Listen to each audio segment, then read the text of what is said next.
ఈరోజు ఆరాధన వర్తమానం కొరకై आज स्तुति आराधना वर्तमान के लिए యెషయా గ్రంథము यशाया का किताब 64వ అధ్యాయము 64 యెషయా గ్రంథము 64వ అధ్యాయము 8వ వచనం 64 8 वचन यशाया का किताब 64 8 वचन అందరూ కలిసి చదువుకుందాము. सब मिलके पढ़ेंगे। ఇప్పుడు యెహోవా నీవే మాకు తండ్రివి, నీవు మాకు కుమారుడివాడవు, మేమందరము నీ చేతి పని అయి ఉన్నాము। ఇంకొక లేఖ మనం తీసుకుందాము. और एक वचन देखेंगे, 2 తిమోతి दूसरा तिमोथी రాసిన రెండవ పత్రిక दूसरा तिमोथी 2వ అధ్యాయము दूसरा अध्याय दूसरा तिमोथी दूसरा अध्याय 21వ వచనం. 21 वचन। అందరూ కలిసి చదువుకుందాము. తిమోతి రాసిన రెండవ పత్రిక 2వ అధ్యాయం 21వ వచనం. एक दूसरा तिमोथी दूसरा अध्याय 21 वचन सब मिलकर पढ़ेंगे। ఎవడైనా దేవుడు చేసిన వినయము వాడు శుద్ధపరచబడి యజమానుడు వాడు బంధువాడులైన మేమంతా సదాగా శుద్ధపరచబడి ఘనత నిమిత్తమై పాత్రయై ఉండును। దేవుని సహాయం కొరకు ఒక చిన్న ప్రార్థన చేసుకుందాం. प्रभु का सहायता के लिए हम छोटा से प्रार्थना करेंगे। அன்பானவரே, எங்கள் பிதாவே, தேவரும் என்றும் என்றும் மாறாத மகிமையுள்ள தேவனே, சர்வ வல்லமையுள்ள தேவனாகிய கர்த்தாவே, உம்மை தாழ்ந்து விழுந்து பணிந்து துதிக்கிற கர்த்தாவே, எங்கள் வீட்டில் 4 பேர் உங்கள் பிள்ளைகளோடு சேர்ந்து நாங்கள் கூட கர்த்தாவை ஆராதிக்க பாராட்டுவதாக கேட்கும் கஷ்டம் கர்த்தாவே, பிரமாண்டவரே, நாங்கள் உம்மை எவ்வாறு ஆராதிக்க வேண்டும், எதற்காக ஆராதிக்க வேண்டும் என்பதை எங்களுக்கு தெளிவாக பேசுவதாக பேசுகிறவன் நானும் கர்த்தாவே, பரலோகத்திலிருந்து நீர் பேசி மறைத்தவர்களும் ஆமானவரே, நான் திக்கு வாயினும் அந்த நாளுடைய நான் பேச இயலாது, எனக்கு வேத ஞானம் இல்லை. ஆனால் உங்களுக்கு கர்த்தாவே, பரிசுத்த ஆவியானவராலே நிரப்பி என்னை நீரே கர்த்தாவே உங்களை விடுதலை பயன்படுத்துவதற்காக இந்த நாவை பயன்படுத்துவதற்காக கர்த்தாவே வந்த ஒவ்வொரு விசுவாசியும் உண்மை நாங்கள் ஆவியோடு முன்பிலும் தொழுது கொள்ள திருப்பாட்டம் சொல்லுங்கள். சுரஜா தேவரே, உங்களுக்கு சகோதரன் பக்கத்தில் ஒப்படுகிறோம், இங்கே வழிநடத்துகிறாங்க கர்த்தாவே, ஒரே சித்தியோடு ஒரே மனதோடு வார்த்தை சரியாக உங்களுக்கு திருப்பாட்டினாக எனக்கு ஒரு கர்த்தாவே பாஷையின் மீது ஆதிக்க தரணும் சொல்லிட்டு சுரஜா நீரை பொறுப்பேற்று சொல்கிறாங்க. எல்லாரும் உலகத்தில் ஒப்படைத்து உண்மை ஒருவரை நாங்கள் முனைவு கொடுத்த கிருபட சொல்லுங்க சுரஜா. எல்லாரும் உலகத்தில் ஒப்படைத்து இந்த சிறு ஜெபத்தை கர்த்தா இயேசு கிறிஸ்து மூலம் வேண்டுகிறதுனால தாக்குனே. आमीन।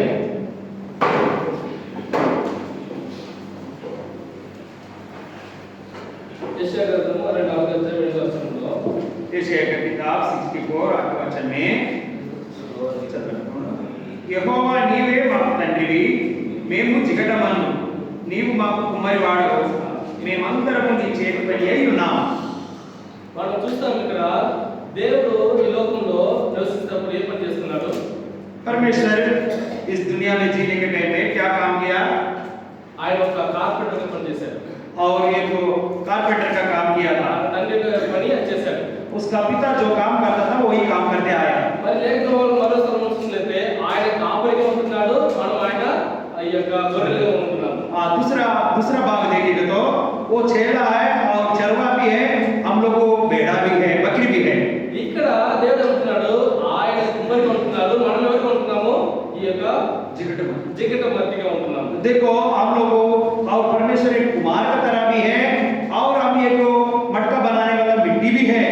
ఈ యొక్క కుమ్మరి ఈ యొక్క పాత్రను ఎందుకోసం చేస్తాడు? देखो ये कुमार ने जो मिट्टी का बर्तन बनाते हैं वो किस लिए बनाता है? ఏదో ఒక ఉపయోగం కొరకే చేస్తాడు కదా। कुछ काम के लिए बनाता है, ఏ లేఖన చేసి విశ్లేషణ చేస్తారా? लेकिन बना के बेचने के लिए तो नहीं है ना। అంటే ఒక కుమ్మరి ఒక పాత్ర చేస్తుందంటే దాని ద్వారా ఏదో ఉపయోగం ఉంది కాబట్టి దాన్ని బట్టి అతను చేస్తున్నాడు। कुमार ने एक मिट्टी का बर्तन बनाएगा तो कुछ ना कुछ काम में आता है बोल के वो बनाता है। ఇక్కడ దేవుడు అంటున్నాడు నేను కుమ్మరి, మీరు జిగట మట్టి ఉంటున్నారు చెప్తున్నాడు। देखो हम कुमार है, परमेश्वर बोलता है हम कुमार है, तुम लोग को जो बर्तन बनाने वाला मिट्टी है। అంటే దేవుడు మనం సృష్టించాడంటే ఏదో ఒక కారణం బట్టి సృష్టించాడు। देखो परमेश्वर ने हमको सृष्टि किया बोले तो कुछ ना कुछ कारण है। దేవుడు ఎందుకు మనం సృష్టించాడు? परमेश्वर हमको क्यों सृष्टि किया है? చూడండి యెషయా గ్రంథము यशाया का किताब 43వ అధ్యాయము 43 यशाया का किताब 43 యెషయా గ్రంథము 43వ అధ్యాయము 43 7వ వచనం 7 वचन అందరూ కలిసి చదువుతాము। सब मिलके पढ़ेंगे। నా మహిమ నిమిత్తము నేను సృష్టించిన వారిని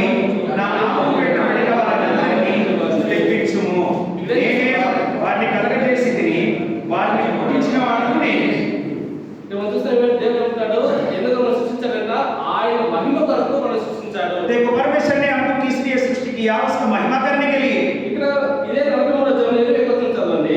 और इसी अध्याय में 21 वचन पढ़ेंगे तो 21 वचन इसी वचन ना निमित्तము నేనే నిర్మించిన జనులు నా స్తోత్రమును ప్రచురము చేయుదురు.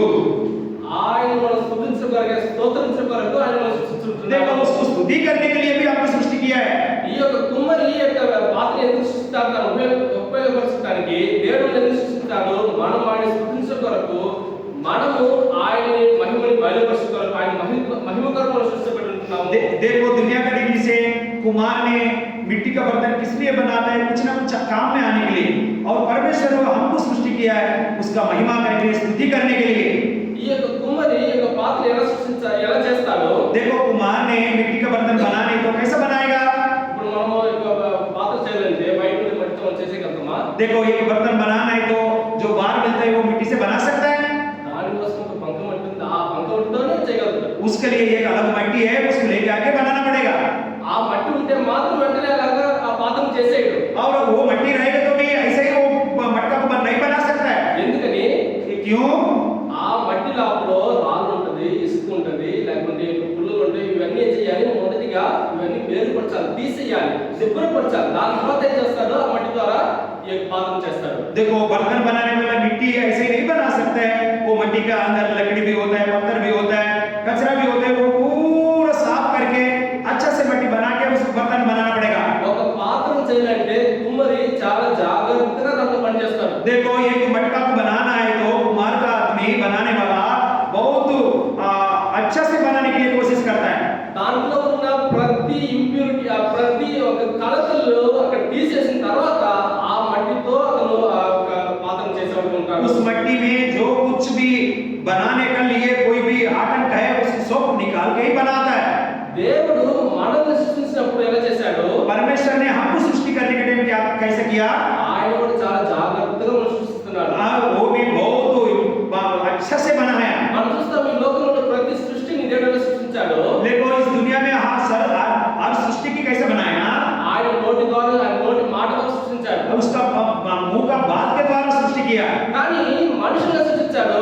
लेकिन हम लोग के पास आएगा तो బంక మట్టితో ఆయన తన చేతితో చేశాడు. देखो वो जो मट्टी है बर्तन बनाने वाला मट्टी से वो अपना हाथ से बनाया। ఎంత జాగ్రత్తగా చేస్తున్నాడు, वो कितना अच्छा से बनाया। ఎలా చేస్తున్నాడు? అది కూడా क्या कैसे बनाता है, తన రూపంలో చేస్తున్నాడు. उसका स्वरूप में बनाया। ఎంత ప్రేమ దేవుడికి! कितना प्यार है हमको अपन पर। ఆయన మనల్ని ఎందుకు సృష్టించాడంటే ఆయన మనల్ని ఆరాధించాలని సృష్టిస్తున్నాడు. देखो हम उसकी किस लिए सृष्టి किया, उसको महिमा स्तुति करने के लिए। ఆయన మనల్ని అక్కడ తన ప్రేమతో తన స్వరూపంలో సృష్టిస్తున్నాడు. देखो परमेश्वर ने उसका प्यार से उसका स्वरूप में सृष्टि किया। ఆయన యొక్క ప్రేమ ఇంత గొప్పగా ఉంటున్నది. फिर इसका प्रेम बहुत बड़ा है। ఎలాగా కుమ్మరికి ఒక కారణం, ఈ యొక్క పాత్ర చేయడానికి ఒక కారణం ఉంటుందో అలాగే దేవుడికి కూడా మనల్ని సృష్టించడానికి ఒక కారణం ఉంటున్నది. देखो कुम्हार ने एक मिट्टी का बर्तन बनाने के लिए कुछ कारण है, इस ऐसे ही हम लोगों को भी बनाने के लिए कुछ कारण से बनाया परमेश्वर ने। మనం చూస్తున్నాము ఆదాముని దేవుడు సృష్టించడానికి ముందుగానే వాడికి కావాల్సిన ప్రతి ఒక్క కార్యాన్ని అక్కడ దేవుడు సృష్టించాడు. आदम को सृष्टि करने से पहले आदम को जो जरूरत पड़ता है पहले वो पूरा सृष्टि किया है। కానీ ఆదాము వాటన్నిటిని కోల్పోయినడుకుంటున్నాడు. लेकिन आदम ने वो सब कुछ खो गया। ఇక్కడ చూస్తున్నాం మనము దేవుడు ప్రతిదినము ఆదాము వచ్చి అక్కడ చూస్తున్నాడు. देखो परमेश्वर आके बगीचा में वो बगीचा में परमेश्वर मिलता है छाया के टाइम में। ఏదో సృష్టించాడు, ఇంకా దాని తర్వాత నీ ఇష్టం నువ్వు బతుకుని వదిలేయలేదు. लेकिन देखो सृष्टि किया तुम्हारा मर्जी से जियो बोल के वो छोड़ा नहीं है। ప్రతిదినం వస్తున్నాడు, हर दिन भी परमेश्वर आता है, అతనితో మాట్లాడుతున్నాడు, उसके साथ बात करता है, అతనితో సంభాషణ చేస్తున్నాడు, उसके साथ संगति करता है, అతనితో సంబంధం కలిగి ఉంటున్నాడు, उसके साथ संबंध भी है, అతన్ని ప్రోత్సహిస్తున్నాడు, उसको प्रेरेपण करता है, అతనితో సంచరిస్తున్నాడు, उसके साथ घूमता है। ఆయన అంత జాగ్రత్తగా ఉన్నప్పటికీ కూడా ఆదాము పడిపోతున్నాడు. और परमेश्वर इतना अच्छा से भी रहता है उसके साथ, लेकिन फिर भी गिर जाता है। ఈ యొక్క కుమ్మరి ఈ యొక్క పాత్రను చేసి లేకపోతే ఒక కుండని చేసి తీసుకొస్తున్నప్పుడు ఈ యొక్క కుమ్మరి చాలా జాగ్రత్తగా ఉంటున్నాడు. కానీ ఆ కుండ ఏముంటుందంటే అది ఎగురుతుంది, నా గుర్తు ఈ యొక్క భద్రత పొద్దున్న అది ఎగురుతుంటేదో ఉంటున్నది. देखो वो कुम्हार ने मिट्टी का बर्तन को लाके अच्छा से कुम्हार ने रखता है, लेकिन बर्तन नहीं मानता है वो बात को। ఇక్కడ దేవుడు ఏదో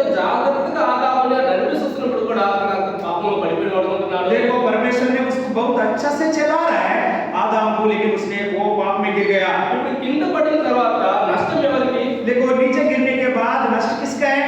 ఆ కుమ్మరికా లేకుంటే ఈ యొక్క పాత్రగా? लेकिन कुम्हार का है, वो मिट्टी का बर्तन था। ఆదం పడిపోతే నష్టం ఆదాంకి వచ్చిందా లేదా దేవుడికి వచ్చిందా? देखो आदम गिर जाएगा तो नष्ट आदम को आया नहीं तो परमेश्वर को आया। ఒక మాట చెప్పాలంటే ఈ లోకంలోనే గొప్ప నష్టం పొందినాడు ఎవరంటే ఆదాం మాత్రమే. देखो एक बात बोलना है तो बहुत बड़ा नष्ट पाया बोले तो इस दुनिया में वही आदम ही है। మనం మహా అయితే కోల్పోతే కొంచెం డబ్బులు కోల్పోతాం, లేకపోతే ఒక బోర్డు కానీ ఏదో ఒక చిన్న చిన్న కార్యక్రమం కోల్పోయి ఉంటాం. लेकिन हम लोग जो छोटा छोटा बात को खो जाता है। కానీ ఆదాం వచ్చినది ఒక గొప్ప ఒక పెద్ద లాస్ వచ్చేది మనం చూస్తున్నాము. देखो आदम का वजह से बहुत बड़ा लॉस आ गया। చూడండి ఇక్కడ ఆదికాండము उत्पत्ति 1వ అధ్యాయము पहला अध्याय 28వ వచనం. 28 वचन। उत्पत्ति पहला अध्याय 28 वचन। దేవుడు వారిని ఆశీర్వదించెను ఎట్లనగా మీరు ఫలించి అభివృద్ధి పొంది విస్తరించి భూమిని నిండించి దానిని లోపరుచుకొనుడి, సముద్రపు చేపలను ఆకాశ పక్షులను భూమి మీద ప్రాకు ప్రతి జీవిని ఏలుడని దేవుడు వారితో చెప్పెను। చూస్తారు ఇక్కడ ఆదాముకి ఎటువంటి అధికారం ఇవ్వబోతున్నది? देखो परमेश्वर ने आदम को कैसा अधिकार दिया। అది ఆకాశంలో పక్షి అయినా, आकाश में पक्षी लियो, ఆ సముద్రంలో చేపలైనా, समुद्र में मच्छी लियो, నేల మీద ఉన్న మృగాలైనా, जमीन पर जो जानवर लियो, సమస్తానికి ఏలుడానికి అధికారం ఎవరికి ఇచ్చుంటున్నారు? देखो सब पूरे को परिपालन करने के लिए अधिकार किसको दिया? ఆదాముకి ఇచ్చారు। आदम को दिया। ఈ పూర్తి ఈ యొక్క భూమికి రాజుగా ఎవరు ఉంటున్నారు? ఆదాము ఉంటున్నారు। देखो सारे जगत को राजा कौन बन गया? आदम ही बन गया। ఇది ఎప్పుడు? పాపం చేయడానికి ముందు। ये कभी है पाप करने से पहले। పాపం చేసిన తర్వాత ఏమవుతుంది? पाप करने के बाद क्या होता है? చూడండి 3వ అధ్యాయము तीसरा अध्याय 24వ వచనం। 24 तीसरा अध्याय 24 आखिरी वचन खत्म। ఆఖరి వచనం। ఆఖరి వచనం। అప్పుడు ఆయన ఆదామును వెళ్ళగొట్టి, ఆదాముని వెళ్ళగొట్టి, देखो आदम को निकाल दिया। చూడండి ముందు అక్కడ మనం చూస్తున్నాము, అక్కడ ఆ లోకానికే అతను రాజు ఉంటున్నాడు। लेकिन उधर पहले देखेगा तो इस सारे जगत के राजा बनकर था, ఇక్కడ దేవుడు చేస్తున్నాడు, అతను వెళ్ళగొడుతున్నాడు। लेकिन इधर देखेगा तो परमेश्वर उसको निकाल देता है। అతను పంపి ఇట్లా लेकिन मतलब जाओ बोल के नहीं बोल रहे, అతను వెళ్ళగొడుతున్నాడు। देखो उसको निकाल दे रहा है। ఎవరిని మనం వెళ్ళగొడతాము? वो किसको हम निकाल देता है? మనకి ఎవరు తెలిసిన మనం వెళ్ళగొడతామా? हमको जो पहचान वाला आदमी को हम निकाल देता है। మన ఇంటికి ఎవరైనా భిక్ష వచ్చింది గొప్ప అని మనం ఏం తోసేస్తాం వాళ్ళని। देखो कोई भिखारी हमारे घर का सामने आएगा तो जाओ जाओ बोलता है। ఒక రోజు చూస్తే ఒక రాజుగా ఉంటున్న ఆదాము ఇప్పుడు ఎలా ఉంటున్న ఒక భిక్షాటులే మారిపోతున్నాడు। देखो पहले आदम एक राजा का तरह था, परमेश्वर के पास संगति रखता था, लेकिन आखिर में देखो क्या हो गया, एक भिखारी की तरह बन गया। ఎప్పుడు పాపం వస్తుందో అప్పుడు గొప్ప నష్టం వస్తుంది। देखो कभी हमारा में पाप आता है, बहुत बड़ा नष्ट आता है। ఈ యొక్క కుమ్మరి చేతులు ఉన్నంత వరకు ఆ కుండ బాగానే ఉంటుంది। देखो कुम्हार का हाथ में जब तक मिट्टी का बर्तन रहता है वो अच्छा ही रहता है। ఎప్పుడు అది ఎగిరి కింద పడుతుందో అప్పుడు నష్టం వచ్చేది ఆ కుండకే వస్తుంది। देखो कभी उसका हाथ से निकल जाता है, वो निकल जाता है तो नष्ट मिट्टी का बर्तन को आता है। ఒకవేళ మనం ఉంటాం, బ్రదర్ ఆదాము చేశాడు కదా పాపము, నాకు దానికి ఏం సంబంధము? देखो हम लोग कोई कभी कोई सोचता होगा आदम ने पाप किया, हमको उसका क्या संबंध है? మనం చదువుతాము ఒకటి యోహాను 1 पहला यूहन्ना 1 అధ్యాయము पहला यूहन्ना पहला अध्याय 8వ వచనం। पहला यूहन्ना पहला अध्याय 8 वचन। అందరూ కలిసి చదువుకుందాము। सब मिलके पढ़ेंगे। మనము పాపము లేని వారము చెప్పుకొని కదా మనమే మోసపుచ్చుకొందుము, మరియు మనలో సత్యం ఉండదు। మనము మోసపుచ్చుకుంటాం। ఇక్కడ చూస్తున్నాము, మనలో పాపం లేదని చెప్పులైతే మనల్ని మనమే మోసపుచ్చుకుంటున్నాము। हमारा अंदर अगर पाप नहीं है बोले तो अपने आप को धोखा दे रहा है। మనలో సత్యం లేదని దానికి అర్థము। देखो हमारा अंदर सत्य नहीं है, सच्चाई नहीं है। ఏదో ఆదాము పాపం చేశారని కాదు, ప్రతి ఒక్కరి లోకంలో ఉన్న ప్రతి ఒక్కరు మనం పాపం చేసేవారు ఉంటున్నాము। देखो आदम के द्वारा हर आदमी दुनिया में जितने भी आदमी है वो पाप में पड़ गया। ఎలాగా ఆదాము గొప్ప నష్టాన్ని పొందుతున్నాడో అలాగే మన జీవితంలో మన పాపం ద్వారా మానవుడు నష్టాన్ని పొందుకునే వాళ్ళగా ఉంటున్నాము। देखो आदम जैसे नष्ट पा जाए और उसके द्वारा हम भी उतने ही नष्ट पा गए। ఇప్పుడు ఈ యొక్క కుండ పడిపోయిన తర్వాత ఏమవుతుంది? देखो ये मिट्टी का बर्तन गिरने के बाद क्या होता है? తన రూపాన్ని కోల్పోతుంది, उसका स्वरूप खो जाता है। దాని యొక్క ఉపయోగం అక్కడ దానికి యూజ్ తన ఉపయోగం అక్కడ లేకుండా పోతుంది।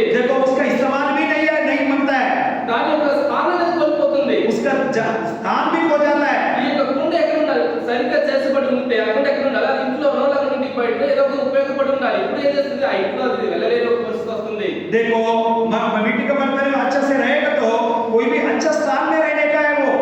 అలాగా మన జీవితంలో మనం కూడా పాపం ద్వారా మన యొక్క దేవుడు మన మీద పెట్టుకున్న ఒక ఉద్దేశం మనం కోల్పోతున్నాము. మన ద్వారా పొందాల్సిన ఈ సమస్త కార్యాలను కోల్పోతున్నాడు. देखो परमेश्वर हमारे ऊपर जितने उद्देश्य रखा था वो सब कुछ खो जाते हैं। ఇక్కడ మనం చూసినట్లయితే ఈ కింద పడిన కుండ ఇంకా దేనికి పనికిరాదు. देखो नीचे गिरा हुआ मिट्टी का बर्तन कुछ काम में नहीं आता है। దాన్ని తీసుకెళ్ళి మనం ఇంకా డస్ట్బిన్ లో వేయాలి. देखो उसको निकाल के पूरा कचरा में डालना पड़ेगा। ఎప్పుడు దాని యొక్క ఉపయోగము, ఎప్పుడు దాని యొక్క రూపము, ఎప్పుడు దాని యొక్క కార్యాన్ని కోల్పోతుందో అప్పుడు అది అక్కడ డస్ట్బిన్ కి వెళ్ళాలి. देखो मिट्टी का बर्तन जब गिर जाता है पर फिसल जाता है और उसको स्वरूप हो जाता है, उसका स्थान हो जाता है, तो उसको निकाल के जाके गार्बेज में डालता है। ఎప్పుడు మనము మన దేవుని యొక్క రూపాన్ని కోల్పోతున్నామో, దేవుని యొక్క మహిమను కోల్పోతున్నామో, పాపం మనలో ఉంటుందో అప్పుడు మనం కూడా ఆ కొండ వలె ఈ యొక్క పాపం యొక్క నరకం మనం వేయబడాల్సి ఉంటున్నాము. देखो कभी हमारा दिल हमारा अंदर भी पाप आ जाता है तो हमारा प्रभु के साथ संगति हो जाता है, प्रभु का स्वरूप हो जाता है, प्रभु सब कुछ हो जाता है, तभी हम भी नरक में गिरा देता है। ఈ యొక్క కుండ చూసినది కుండ కానీ లేకుంటే ఇటుక కానీ అది ఏం చేస్తారంటే చేసిన తర్వాత తీసుకెళ్లి ఈ యొక్క మంటలో పెడతారు. देखो मैं मिट्टी का बर्तन भी हो नहीं तो ईंट भी हो बनाने के बाद लेके जाके आग में रखता है। అప్పుడు ఏమవుతుంది, దాంట్లో ఉండే ఈ యొక్క నీరు అంతా బయటికి వెళ్ళిపోయి అది ఒక కుండగా లేకుంటే స్ట్రాంగ్ గా మారిపోతుంది. देखो उसके मिट्टी के अंदर जितने पानी रहते हैं जो कुछ रहता है वो पूरा निकल के वो अच्छा से बल बन जाता है। ఎప్పుడు ఈ మంటలో పెట్టబడుతుందో దాని తర్వాత ఇంకా తిరిగి ఆ రూపాన్ని ఇంకోసారి తేలేము. ఇంకా అదే ఏ రూపం ఉంటుందో అదే ఫిక్స్డ్. देखो जब भी उसको आग में जलाता है एक रूप आता है, उसको वही रूप आकर है और उसको कुछ दूसरा रूप नहीं बना सकता है। ఆ మంటలో అది వేయబడటానికి ముందుగా ఉన్నప్పుడు తిరిగి ఆ కుమ్మరి చేతికి అది వచ్చినట్లయితే ఆ కుమ్మరి దాన్ని తిరిగి సరి చేయగలుగుతాడు. देखो आग में डालने से पहले अगर उसको कुछ कर सकता है कुम्हार का आदमी उसका हाथ से, लेकिन आग में लगाने के बाद उसको कुछ नहीं कर सकता। మనం చూస్తాము ఈ తిరిగి దాన్ని సరి చేయడానికి తిరిగి ఏం చేస్తారంటే ఒక కింద పడిన తర్వాత ఆ కుమ్మరి ఏం చేస్తారంటే తిరిగి దాన్ని ఇంకోసారి కడుగుతారు. देखो जब वो आग में डालने से पहले अगर मिट्टी वो नीचे गिर गया तो फिसल गया तो उसको निकाल के फिर अच्छे से सफाई करके बनाता है। ఆ దాంట్లో ఉండే మట్టి గాని దాంట్లో ఏదైతే అతుక్కుపోయిందో దాన్ని తిరిగి ఏం చేస్తారంటే అక్కడ కడిగి పడుకుంటున్నాడు. और दोबारा उसका अंदर कोई कचरा भी हो कुछ भी हो पूरा निकाल के फिर बनाने के लिए कोशिश करता है। ఆ కుమ్మరి చేతులు వచ్చిన తర్వాత అది ఏ రూపాన్ని కోల్పోయిందో తిరిగి ఆ కుమ్మరి దాన్ని సరి చేయగలుగుతాడు. देखो वो जो स्वरूप हो गया था फिर उसको बना कुमार ने वो सेम फिर बनाता है। కానీ మనం చూస్తాము ఆ రూపాన్ని కోల్పోయిన ఈ యొక్క కుండ తిరిగి తనంతకు తానుగా ఎప్పుడు ఆ రూపాన్ని పొందుకోలేదు. देखो जो फिसल गया मिट्टी में बर्तन और अपने आप को फिर वही स्वरूप बना नहीं ले सकता है। మా ఈ లోకంలో చూసినట్లయితే చాలా మంది అలాగే ఉంటారు. ఒక పాపం చేసిన తర్వాత ఒక మంచి చేసిన తర్వాత సరిపోతుంటారు. तो देखो इस दुनिया में आपको बहुत आदमी देखता है हम ये पाप करने के बाद ये करने के बाद और हम कुछ भी कर सकते हैं बोल के। కానీ మనం చూసినట్లయితే ఈ యొక్క కుండ తను తాను ఎప్పుడు సరి చేసుకోలేకపోతుంది. देखो इसने बर्तन ने अपने आप को सही नहीं कर सकता है, अच्छा कर नहीं सकता है। ఈ కుండ తిరిగి తన రూపాన్ని పొందుకోవాలంటే అది ఆ కుమ్మరి చేతికి రావాల్సిందే. देखो इस बर्तन ने और पहला का स्वरूप पाना चाहता है तो वो कुमार का हाथ में आना ही चाहिए। అదే రీతిగా మనం కూడా ఈ యొక్క పాపం నుంచి మనకు విడుదల పొందాలి, దేవుని యొక్క స్వరూపాన్ని మనం తిరిగి పొందుకోవాలి, దేవుని యొక్క మహిమను తిరిగి మనం పొందుకోవాలంటే మనము దేవుని యొక్క చేతికి మనం తిరిగి రావాల్సిందే. देखो हम भी पहला का जो स्वरूप पाना चाहता है और सच्चाई पाना चाहता है और परमेश्वर का संगति करना चाहता है तो फिर हम परमेश्वर का हाथ में आना ही बनता है। ఆ కుండ ఎలాగ నీటితో కడుగుపడుతుందో అలాగే ఇప్పుడు యేసుక్రీస్తు యొక్క రక్తం ద్వారా మనం కడుగుపడాలి. देखो वो बर्तन जैसे पानी से धो सकता है तो हम भी वैसे प्रभु का लहू से हम धोना पड़ेगा। మనం చూస్తున్నాము ఆ ఒక నెప్పుకి అది వెళ్ళినట్లయితే తిరిగి దాన్ని సరి చేసుకోలేదు. देखो और वो बर्तन ने और घमंडी बात दे तो वो सही कर नहीं कर सकता है। మనం ఈ యొక్క లాజరు యొక్క ధనవంతుడి యొక్క జీవితంలో చూస్తున్నాం కదా. देखो लाजर और धनी आदमी को जिंदगी में हम देख सकता है। అతను నరకానికి వెళ్ళిపోయాడు. उसने नरक में गया, ఒక చుక్క నీళ్ళనే కాదు అడుగుతున్నాడు. एक ड्रॉप पानी चाहिए बोल रहा है। ఇప్పుడు అతనికి ఆ విమోచన లేదు. नहीं है अभी। ఇప్పుడు అతనేమంటున్నాడు, తన సహోదరునికైనా వెళ్ళి చెప్పండి అంటున్నాడు. देखो लेकिन मेरे भाई लोगों को भी जाके कम से कम बोलो बोलता है। నరకానికి వెళ్ళిన తర్వాత అక్కడి నుంచి విమోచనం లేదు. देखो नरक में जाने के बाद उसके बाद उसको कुछ नहीं कर सकता है। ఆ నరకాన్ని మనం వెళ్ళకుండా ఉండటానికే ప్రభువు యేసుక్రీస్తు లోకానికి వస్తున్నాడు. देखो उस नरक में नहीं जाने के लिए प्रभु यीशु मसीह इस दुनिया में आया। ఈ కుమారుడు చేతుల నుంచి ఆ కుండ కాండా పడిపోయినప్పటికీ కూడా ఆ ప్రేమతో ఆ కుమారుడు తిరిగి వచ్చినట్టు మనం దేవుడి చేతుల నుంచి మనం వెళ్ళిపోయినా కూడా దేవుడు మన మీద ప్రేమతో తిరిగి మనం ఎత్తులాడడానికి వస్తున్నాడు. देखो कुमार का हाथ से जो मिट्टी जैसे फिसल गया फिर कुमार ने प्रेम से उसको लेके बनाता है, वैसे ही परमेश्वर भी कुमार की तरह इस दुनिया में आएगा फिर हमको सही करने के लिए परलोक में लेके जाने के लिए। మనము దేవుడి రూపాన్ని కోల్పోయాము, అయినప్పటికీ ప్రభువు యేసుక్రీస్తు లోకానికి వచ్చి ఆయన శిలువలో కొట్టబడి ఆయన రూపాన్ని కోల్పోయి మనకి తిరిగి ఆయన స్వరూపాన్ని మనకి ఇస్తున్నాడు. देखो हम परमेश्वर का स्वरूप तो खो गया, लेकिन परमेश्वर भी प्रभु यीशु मसीह के रूप में आके उसका स्वरूप भी खो गया और मारा गया, गाड़े गया, फिर वो सब कुछ किया हुआ है, फिर वो उसका हमारा पहला रूप को वो प्रभु यीशु मसीह का स्वरूप हमको दे दिया। మనం దీన్ని మనం 2 అధ్యాయం 21 చూస్తున్నాము. उसी बात को हम दूसरा तिमोथी అక్కడ 4 చూపబడుతున్నది. दूसरा तिमोथी दूसरा अध्याय 21 वचन में हम देखता है। दूसरा तिमोथी दूसरा अध्याय ఎవడైనా వీటిలో చేరక తను తాను పవిత్ర పరచుకొనిన ఎడల వాడు పరిశుద్ధపరచబడి యజమానుడు వాడుటకు అర్హమై ప్రతి సత్కార్యమునకు సిద్ధపరచబడి ఘనత నిమిత్తమైన పాత్రయై యుండును. చూస్తే మొదటిగా అక్కడ స్వస్థపరచబడుతుంది. ఎవడైనా पवित्र పవిత్రపరచబడుతున్నది. देखो पहले का पवित्र बन जाता है। మనం ప్రభువు యేసుక్రీస్తు ద్వారా అక్కడ పవిత్రపరచబడుతున్నాము. हम भी प्रभु यीशु मसीह के द्वारा पवित्र बन जाता है। అలా అడుగుపట్టడం ద్వారా మనం అక్కడ పరిశుద్ధపరచబడుతున్నాము. देखो धोने के वजह से हम पवित्र बन जाता है। ఇప్పుడు మనము ఆ యొక్క పాత్రగా ఉపయోగపడుతుందో అలాగా దేవుని పరిచర్యలో దేవుని కార్యంలో దేవునికి మనం ఉపయోగపడాలనుకుంటున్నాము. जैसे बर्तन उपयोग में फिर आ गया वैसे ही हम भी फिर परमेश्वर का काम में इस्तेमाल हो सकता है। ఏ ఒక మంచి పనుల కొరకు సిద్ధపరచబడిందో ఆ కార్యం చేసేదిగా ఉంటుంది. देखो कोई भी हो परमेश्वर का काम जो भी रेडी है उसको करने के लिए रेडी है। దీని ద్వారా ఆ పాత్ర ఘనత పొందిన పాత్రగా మారుతున్నది. ऐसा काम करने वजह से और फिर लौट के वो मटका का बर्तन को फिर पहला का तरह काम में आ जाता है। మనం కూడా మన యొక్క పాపం ద్వారా మనం పడిపోయి ఉన్నప్పటికీ కూడా దేవుడు ఇస్తున్నాడంటే మనల్ని పరిశుద్ధపరిచి మనం శుభ్రపరిచి ఆయన ఉపయోగించడం మాత్రమే కాకుండా మనల్ని ఘనత పొందిన పాత్రగా మారుస్తున్నాడు. देखो हम लोगों को भी फिसल गए तो भी और गिर गए तो भी लेकिन फिर भी परमेश्वर का प्रेम से हमको उठा के फिर अच्छा से बना रहा है। చూస్తున్నాము మనం 20 వచనంలో కూడా చూస్తాము. 20 वचन में भी हम देख सकते हैं గొప్ప ఇంటిలో వెండి పాత్రలను బంగారు పాత్రలను మాత్రమే కాక కర్రవియు మట్టివియు కూడా ఉండును, వాటిలో కొన్ని ఘనతకును కొన్ని ఘనహీనతకును ఉపయోగింపబడును.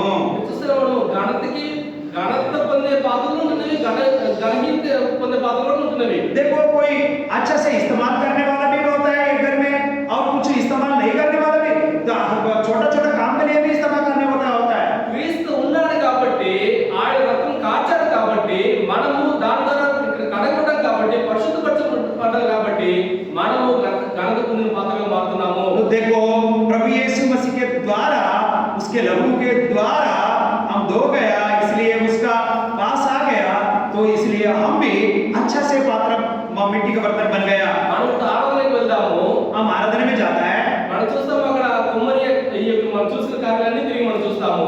देखो हम लोग जो अभी तक देखा वो पूरा देखेंगे। దేవుడు మనల్ని సృష్టించాడు, परमेश्वर हमको सृष्टि किया है, తన ప్రేమతో తన స్వరూపంలో సృష్టించాడు. तब उसका प्रेम से उसका स्वरूप में बनाया।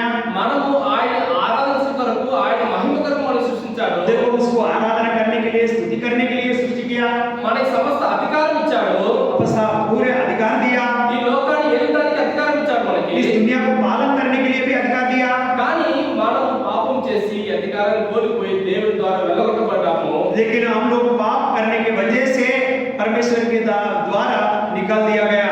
మనం పాపం చేశాం కాబట్టి ఈ యొక్క పాపం యొక్క ఫలితమైన నరకానికి మనం పాత్రగా మారిపోయాము. देखो हम लोग पाप करने वजह से हम नरक का आदमी बन गया। ఈ యొక్క కుమ్మరి చేతి నుంచి ఎలాగ కొంత కింద పడిందో అలాగే మనం దేవుని చేతి నుంచి మనం విడిపోయి మనం దూరంగా వెళ్ళిపోయాము. देखो कुम्हार का हाथ से जैसे मिट्टी का बर्तन गिर गया, वैसे हम परमेश्वर का हाथ से निकल गया। దాని ద్వారా మనం రూపాన్ని కోల్పోయాం, మన మహిమను కోల్పోయాం, మన యొక్క దేవుని యొక్క చిత్తాన్ని, దేవుని యొక్క ఆ యొక్క ప్లాన్ వీటన్నిటి మనం కోల్పోయాము. देखो हम लोग भी जैसे परमेश्वर का उद्देश्य को, संकल्प को भी और उसका जो कुछ भी स्वरूप भी सब कुछ खो गया।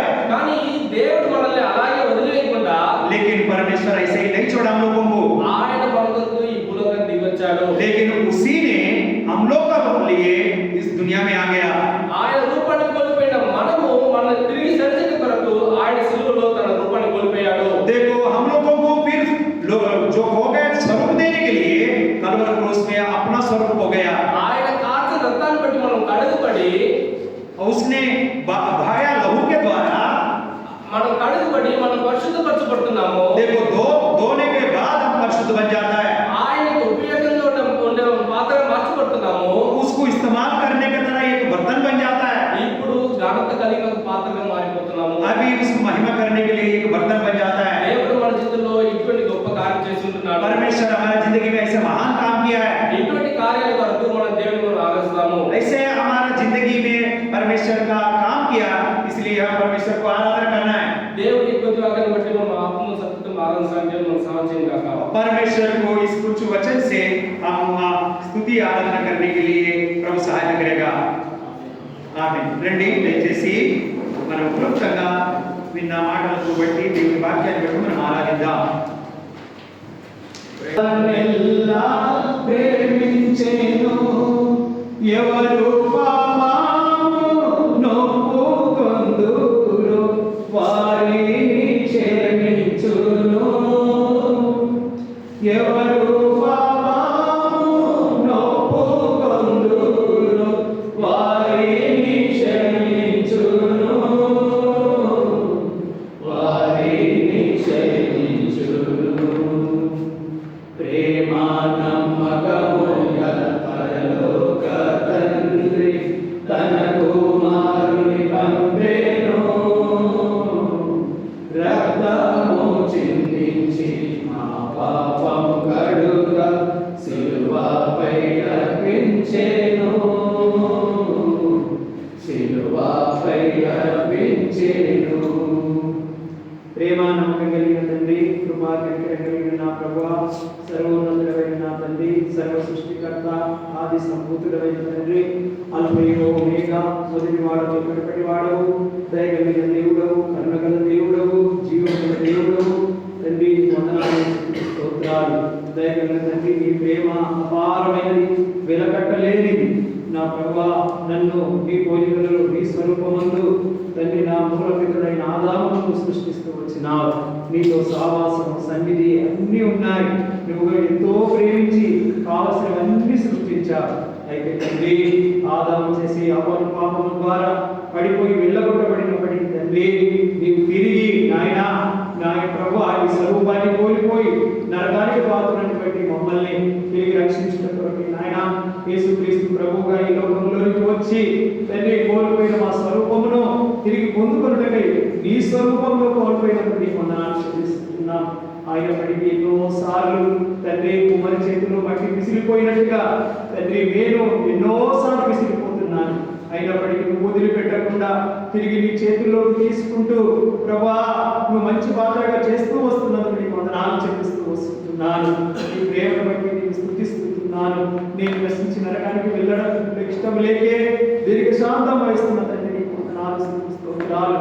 దయగలిగిన తండ్రి, నా పాపమును ఒప్పుకొనుటకు మరి ఒక తరుణమును మరి ఒక పరిశుద్ధ దినమును నా జీవితంలో మీరు అనుగ్రహించినందుకు నేను స్తుతిస్తూ వస్తున్నాను. నమ్మదగిన దేవుడు, చాలిన దేవుడు తండ్రి, నీ ప్రేమ నేను విలపెట్టలేదు. నాకంటే ఎక్కువగా నన్ను ప్రేమించిన దేవుడుగా మీరు నన్ను ఏమి ఇవ్వగలరు? ఏమి ఇచ్చినప్పటికీ వస్తున్నట్టు మీరు ఇచ్చిన ఈ ప్రాణాత్మ దేవుని పాదాల స్థిత పెడుతూ నా హృదయపూర్వకమైనటువంటి స్తుతి ఆరాధన నా రక్షకుడైన యేసు క్రీస్తు నామములో మీకే సమర్పిస్తున్నాను తండ్రి. ఆమేన్.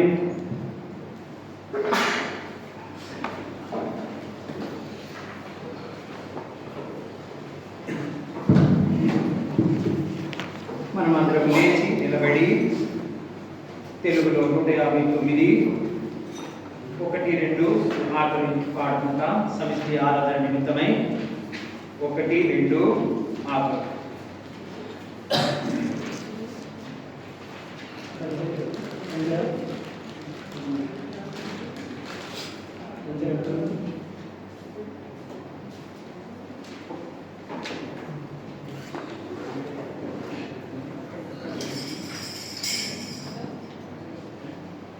ఇప్పుడు జోసెఫ్ కొట్టాడు కదా బయట ఎక్కడ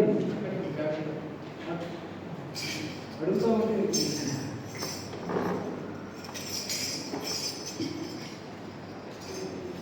ప్రేమ నమ్మకము గల పరలోక తండ్రి తన కుమారుని పంపేరు రక్తపోసింది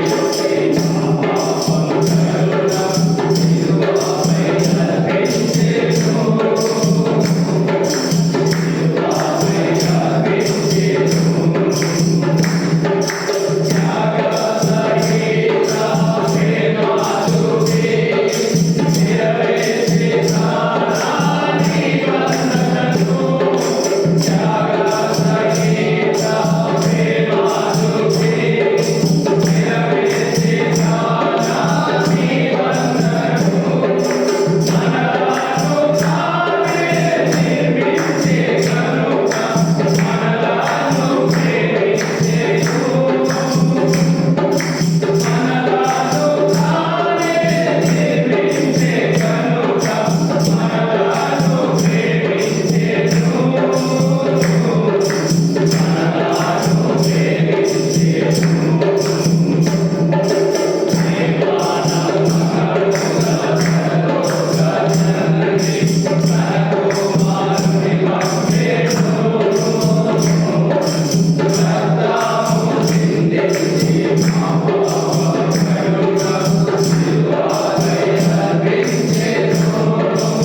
పాడుకుంటా భలే భలే మాట అనేది పాడుకుంటా. భలే భలే అనే పాటను పాడుకుంటా. భలే భలే మాట బంగారు మాట బైబిలు మాట యేసు మాట. భలే భలే మాట బంగారు మాట బైబిలు మాట యేసు మాట. నా జీవితాన నీ జీవితాన మరువని మాట యేసు మాట. నా జీవితాన నీ జీవితాన మరువని మాట యేసు మాట. ఏంటంట? నీ జీవితాన నా జీవితాన మరువాని మాట యేసు మాట. కాబట్టి మనం ఎప్పుడు కూడా దేవుని యొక్క మాటలను మర్చిపోకూడదు. हम कभी भी परमेश्वर के बात बोलना नहीं है. याद रखना, ध्यानमान करना बहुत जरूरत है. जब भी हम ध्यानमान करता है तभी हमारा दिल के अंदर एक नया उजाला आ जाता है. ఎప్పుడైతే మనం దేవుని యొక్క వాక్యాన్ని ధ్యానిస్తామో మన జీవితంలో ఒక కొత్త వెలుగు అనేది ప్రచురపరచబడుతుంది.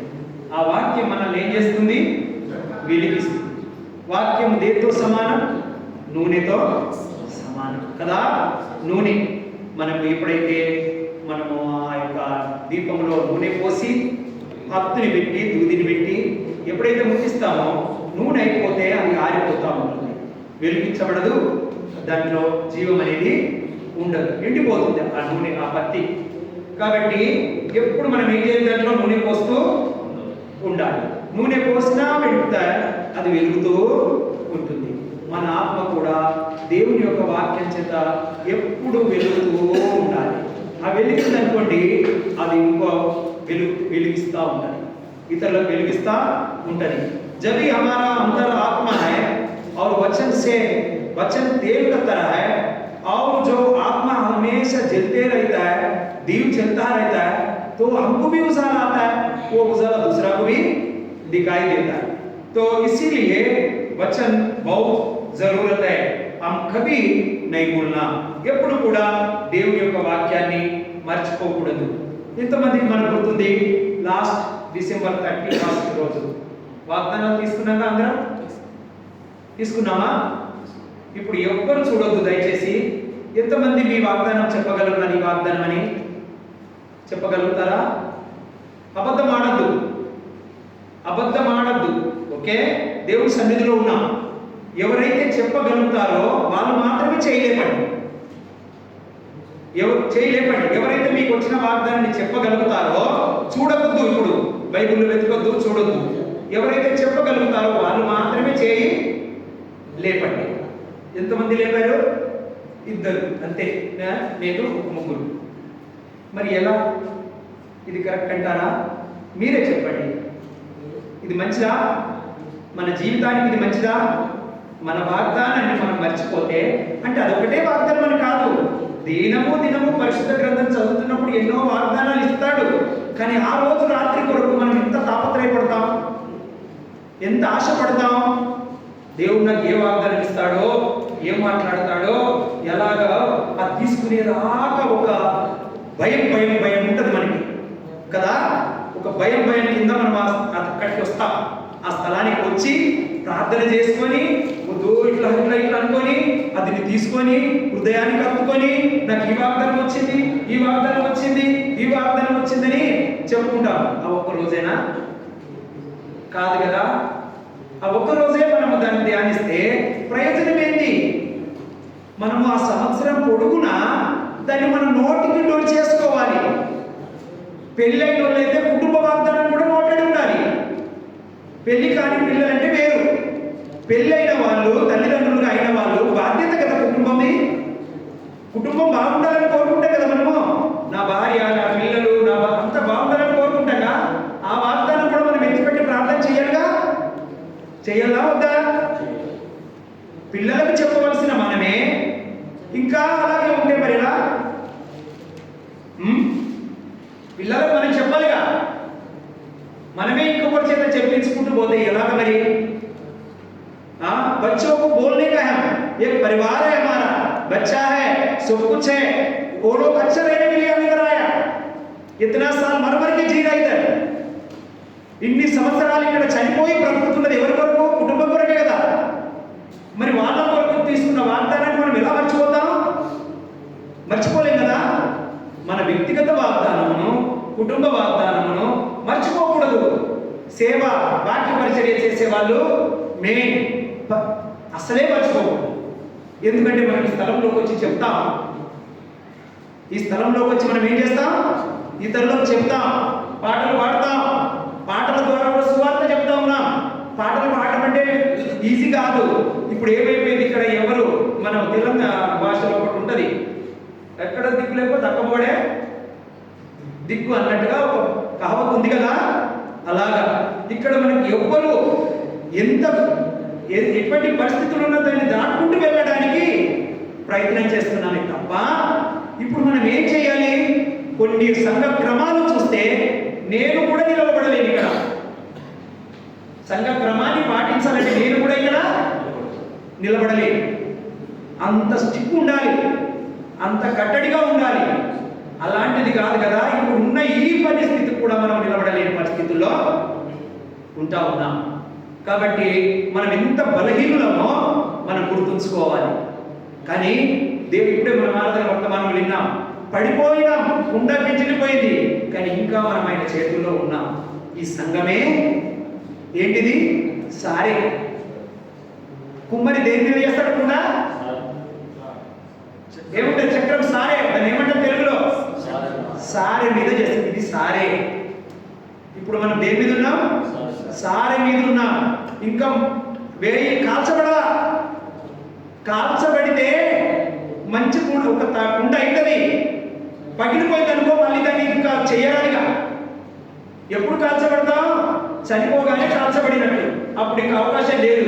ఆ ధనవంతుడు వెళ్ళిపోయాడు కదా, నీళ్ళ డ్రాప్ ఇవ్వమన్నాడు, ఒక చుక్క ఇచ్చగా లేదు, అది ఇంకా తిరిగి రాదుగా. ఇప్పుడు బ్రతుకున్నంత సేపు మనం సారే మీద ఉన్నట్టే. जिंदा रहने के टाइम तक हम कुम्हार जो मिट्टी का बर्तन बनाता है वो सामान के ऊपर है हम अभी। ये संगति वही है, ऐसा वही है। हिंदी में मेरे को वो उसका नाम मालूम नहीं है, तो आप समझने का। सारे మీద ఇది సంఘం అంటే ఏంటిది? సారే. యేసు ప్రభు కూర్చున్నాడు సంఘంలో నిన్ను నన్ను తిరిగి సరి చేయడానికి, మంచి పాత్ర చేయడానికి. సారి మీద ఉన్నాడు, ఆయన కూర్చున్నాడు. ఇప్పుడు నీవు నేను విసిరిపోయిన మట్టిమే, మనలో ఇంకా ఉంది కలవరం, ఆందోళన, భయము, అన్ని ఆ రాళ్ళు, కట్టెలు, ఇటుకలు అవన్నీ ఇంకా మనలో ఉన్నాయి. అవన్నీ తొలగించబడాలి అంటే మనం సారి మీదకి వచ్చాం. మంచిది. ఇప్పుడు మనం ఎక్కడికి వచ్చాం? ఇప్పుడు ఇంకా సారి మీదకి రాని వాళ్ళు అనేకులు ఉన్నారు బయట, అది ఇక్కడ డేంజర్. కానీ మనం వచ్చాం దేవుని కృప వల్ల, సారే మీద ఉన్నాం. కానీ మనం ఏం చేయబడాలి? ఇప్పుడు మళ్ళీ మంచి పాత్రగా చేయబడాలి. ఈ సారేలో, ఈ కుమ్మరిలో, కుమ్మరి ఈ సారే, ఈ సంఘమే ఆయన కుమ్మరి ఉన్నాడు. కాబట్టి ప్రభువా నన్ను మంచి పాత్రగా చేయి. రోజు ఏమని కోరుకోవాలి? నన్ను మంచి పాత్రగా చేయి. నేను కాలిపోకంటే ముందే నన్ను మంచి పాత్రగా చేయి. నన్ను కుండ మీద కప్పు చేస్తావా? చిన్న కుండ చేస్తావా? పెద్ద కుండ చేస్తావా? లేకపోతే చేపల కూర అంటే కుండను చేస్తావా? అన్నం అంటే కుండను చేస్తావా? ఏదైనా ఓకే.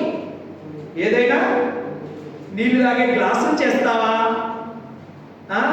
టీ తాగే గ్లాసును చేస్తావా? ఏదైనా పర్వాలా, బట్ ఏదో ఒకటి నన్ను పాత్రగా చెయ్యి. నాలో టీ తాగినా పర్వాలా, నాలో నీళ్ళు తాగినా పర్వాలా, నేను చేపల కూర వండుకొని తిన్నా పర్వాలా, నాలో అన్నం వండుకొని తిన్నా పర్వాలా, కానీ ఏదో ఒక పాత్రని నన్ను చేయి. మనకు వచ్చిన వాగ్దానం మనకు గుర్తు లేకపోతే మనం ఏ పాత్ర కాదు, ఏ పాత్ర కానే కాదు. అది ఖచ్చితం. కాబట్టి కనీసం మనం తీసుకున్న వాగ్దానమును బట్టి మనం ప్రార్థన చేయాలి.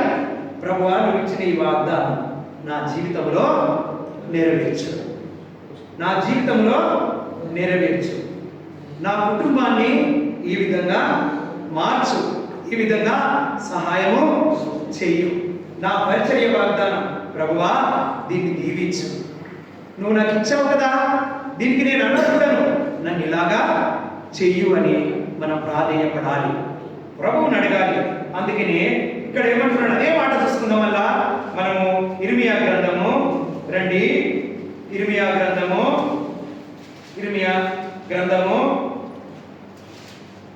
18వ అధ్యాయము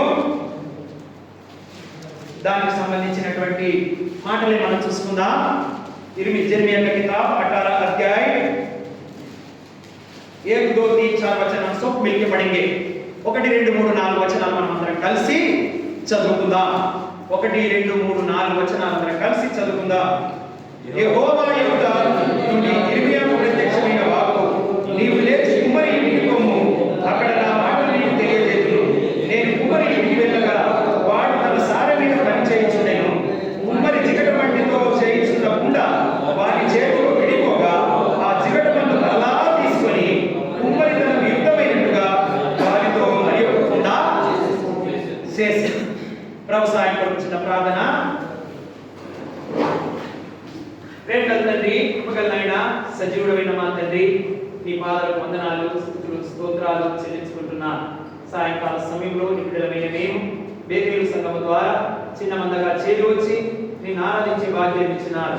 అందును బట్టి నీకు వందనాలు అయ్యా. మరి నా రాకడ పడేంత వరకు నన్ను జ్ఞాపకం చేసుకున్నట్టే దీనిని చేయుడని మీరు ఇచ్చిన వాగ్దానాన్ని బట్టి మా ముందుంచిన నీ రక్త మాంసంలో పాల్గొంటూ పొందడానికి ముందుగా నీ మాటల ద్వారా హెచ్చరింపబడిన వారమై, గద్దించబడిన వారమై, సరిచేసుకొని చేయవేయడం నీకు చూపించి మీరే మహిమ పొందుకోలేమని అల్పులను వైపు నా దైవం నన్ను కూడా జ్ఞాపకం చేసుకోలేమని యేసుక్రీస్తు నామములో స్తుతించి ప్రార్థిస్తున్నాం తండ్రి.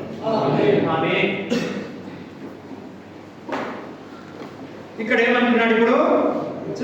ఇంతవరకు విన్నాం కదా, ఆ మాటలే మనకు దేవుడు. చూడండి, యెహోవా యొద్ద నుండి ఇర్మియాకు ప్రత్యక్షమైన వాక్కు. జెర్మియాకు పరమేశ్వర్ సే వచన ఆయా, నీవు లేచి కుమ్మరి ఇంటికి. ఇప్పుడు మనం వచ్చాం. ఎవరింటికి వచ్చాం? కుమ్మరింటికి వచ్చాం. కుమార్ కా ఘర్ మే ఆయా, ఇద్దరు క్యా హో రహా హై దేఖేగా. ఇక్కడ ఏం జరుగుతుందో చూడాలి. ఏం జరుగుతుంది? వచ్చాం, మైకులు పెట్టాం, టేబుల్ సదిరా, ఇవన్నీ వేసాం, అక్కడ అది పెట్టాం, నీళ్లు పెట్టాం, పాటలు పాడాం, పాటలు విన్నాం, ఆరాధన చేస్తాం. ఏమవుతుంది మనకు? ఎందుకు ఇదంతా? రొటీన్ లైఫా? ఆచారమా ఇది? ఇదొక ఆచారమా? కాదు కదా. ఇదొక ఆచారం అనేది కాదు. ఇదొక రొటీన్ లైఫ్ అనేది మనం చేసుకోకూడదు. వెళ్ళాలి, అది ఇలా చెయ్యాలి అన్నది కాదు ప్రాముఖ్యమైనది. ఆయనకు కావాల్సింది మనం. ఈ పద్ధతులు కాదు. ఇది మన కొరకు, మన భయం కొరకు చేసుకున్న పద్ధతులు. కానీ ప్రభువుకు కావాల్సింది మనమే. నీవు నేనే ఆయన చేతిలో ఉండాలి. ఆయన చేతిలో లేకపోతే మనం ఏమి చేసినా ప్రయోజనం ఏమీ లేదు. కాబట్టి మనం ఆయన చేతిలో ఉండాలి. మట్టి ఎక్కడ ఉండాలి? సారె మీద ఉండాలి. సారె మీద ఉన్న తర్వాత ఎవరి చేతిలో ఉండాలి? సారె మీద కుమ్మరి చేతిలో ఉండాలి. మనం సారె మీద ఉన్నాం కరెక్టే, కానీ కుమ్మరి చేతిలో లేదు. సారెకి వస్తున్నాం, రాని వాళ్ళని పక్కన పెట్టండి. మనం సారె దాకా వచ్చాం, మంచిదే, చాలా సంతోషం. సారె మీద ఉన్నాం ఇప్పుడు, కానీ కుమ్మరి చేతిలో లేకపోతే ప్రయోజనం కూడా లేదు.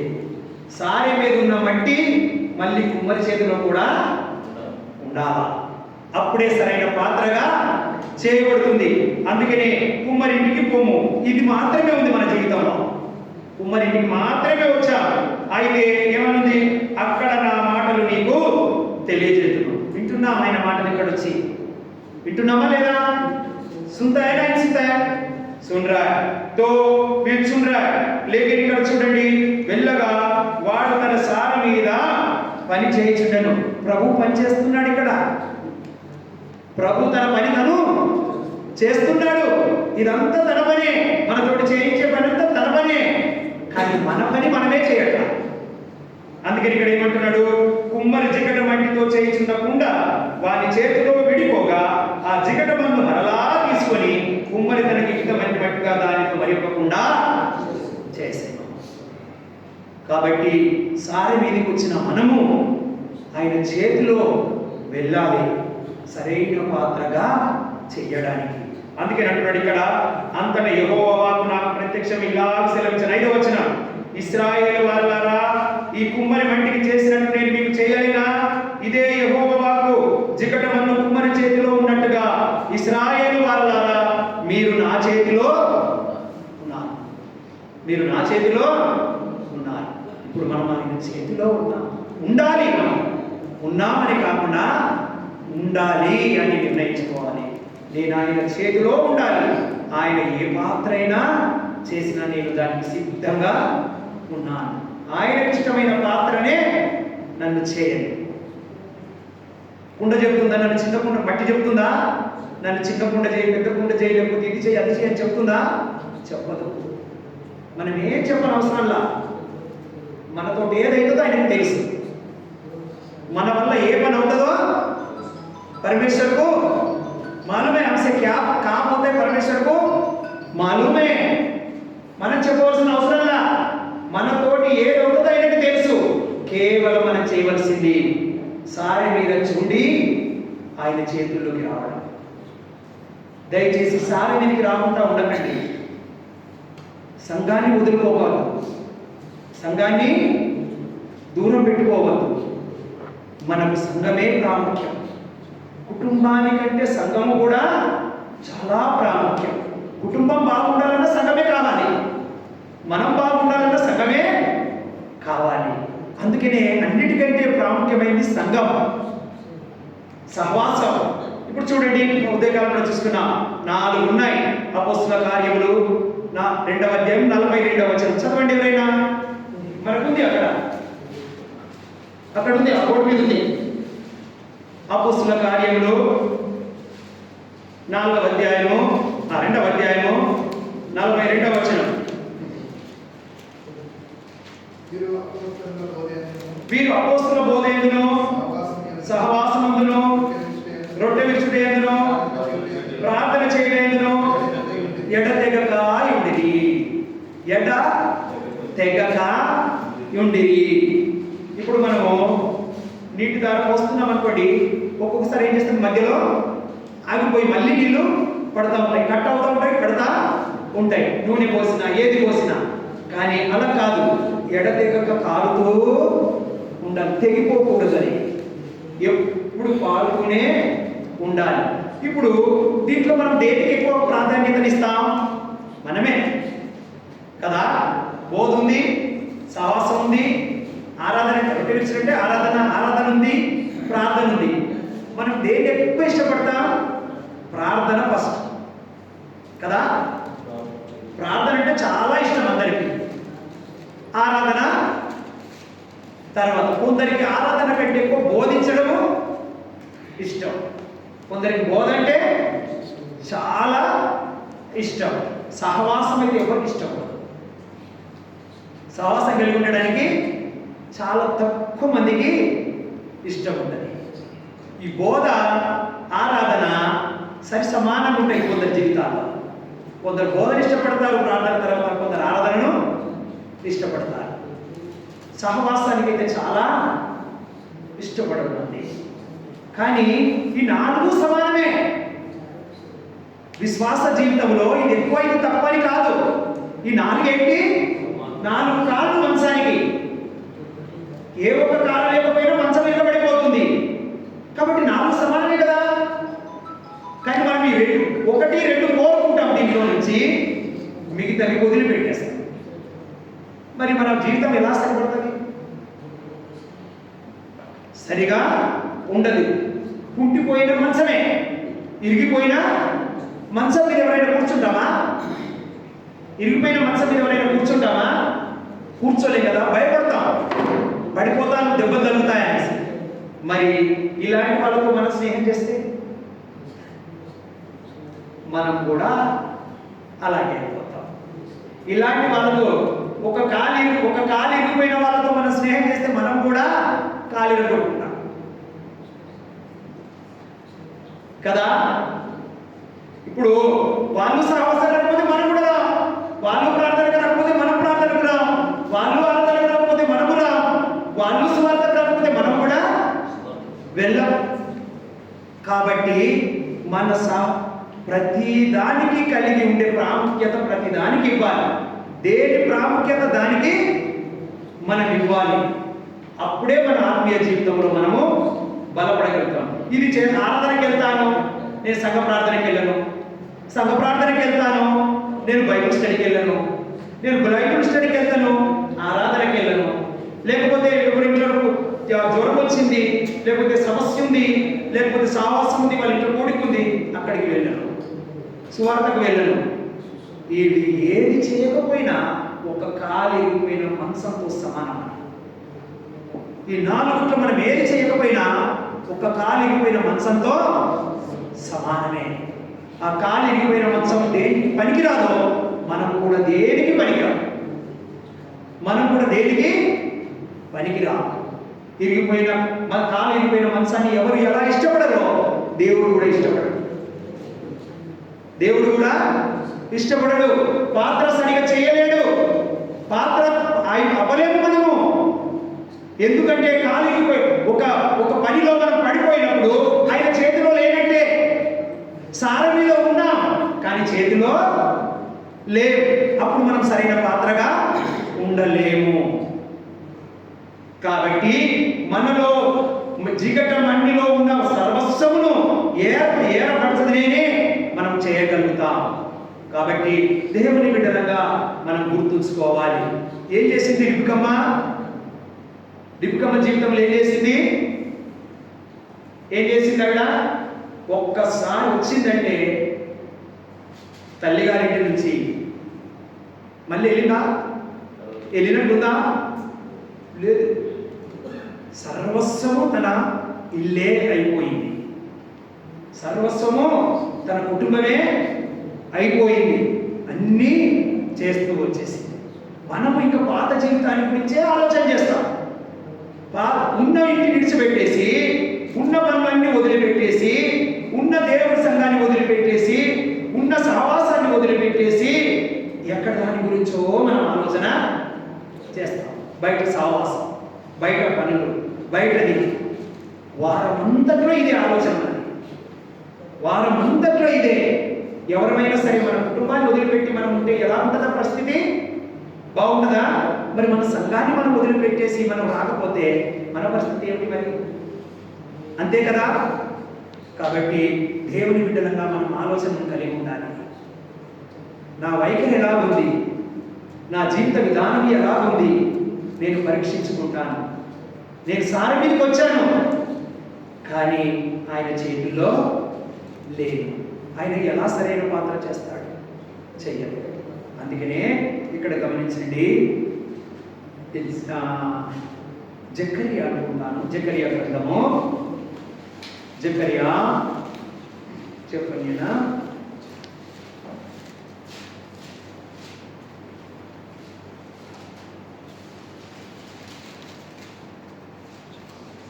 हग्गाई, क्षमिंचंడి, हग्गाई किताब पहला अध्याय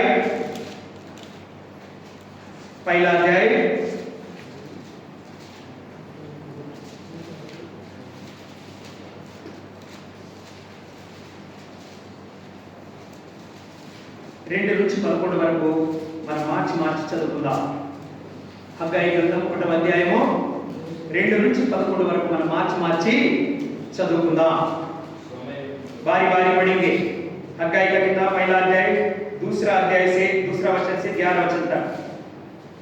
సమయం ఇంకా రాలేదు, దేమనగా సమయం ఇంకా రాలేదు, యెహోవా మందిరమును కట్టించుటకు సమయం ఇంకా రాలేదని ఈ జనులు చెప్తున్నారే.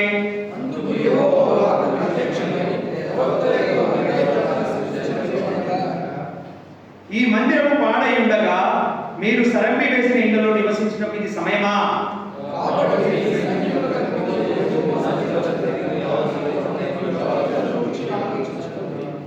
మీరు విస్తారంగా విత్తినను మీకు కొంచెమే పండెను. మీరు భోజనం చేయించున్నను ఆకలి తీరవేయున్నది, పానం చేయించున్నను దాహం తీరవేయున్నది, బట్టలు కప్పుకొని కొనుచున్నాను, చలి ఆగుతున్నది. పనివారు కష్టం చేసి జీతం సంపాదించుకునేను, జీతము చిరిగిపోయిన సంచిలో వేసినట్టుగా ఉన్నది.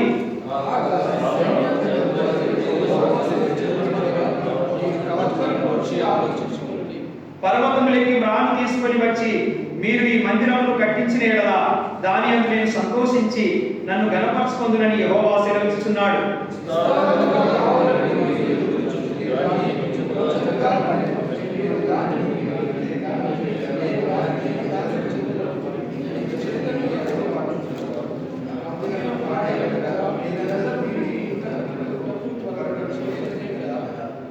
కాబట్టి మిమ్మును బట్టి ఆకాశపు మంచు కురవకై ఉన్నది, భూమి పండగై ఉన్నది.